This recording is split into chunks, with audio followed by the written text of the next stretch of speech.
The release of an indie roguelite has become as much of a weekly tradition on Switch as a Neo Geo release from Hamster. This week, we see the release of Unexplored, a dungeon crawler from the Film Game Studios that's also, wait for it, a roguelike. I have nothing against the genre, but with the amount of options available, it's become even more important to have a hook or concept that's unique, and unfortunately, I couldn't find one. I wouldn't exactly say a particular story exists in Unexplored. The goal is to enter the dungeon, stay alive long enough to reach the deepest, darkest depths, and escape with the Amulet of Yendor. Each run begins with a noticeably long load time, while the Switch generates the dungeon. While the procedural generation ensures that you never play the same dungeon twice, after a few runs you notice an unevenness in the gameplay.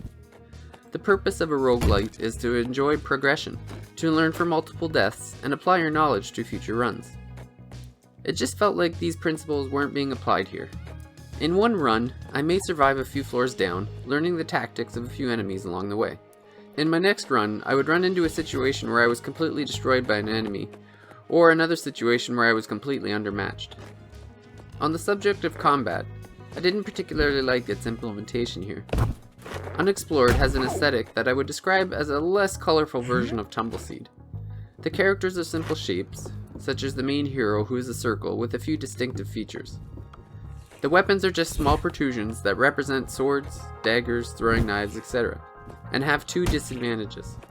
The first is that they only cover an axis of your character. Enemies that you attack, or that pursue you, have an easy time getting in a hit when they come in at an angle. Trying to manipulate the weapon towards the direction of the opponent can be a chore, and oftentimes results in completely whiffing on an attack. The second and more frustrating issue is that each weapon has a cooldown period. Running into a group of enemies presents a problem.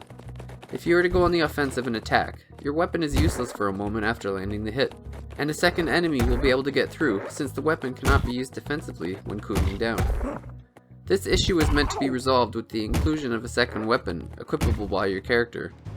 However, that weapon is covering a different axis, so it just got to the point where the most success came from an attack and flee strategy. The absolute most important thing about successful roguelites is that they provide that feeling of building towards victory.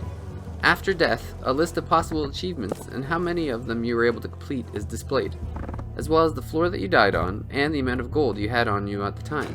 What floor the amulet was on, or if I was even close to the end, is a complete mystery.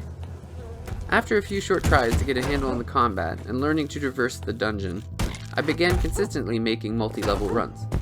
The unfortunate part is that those runs really weren't increasing in enjoyment the further I ventured.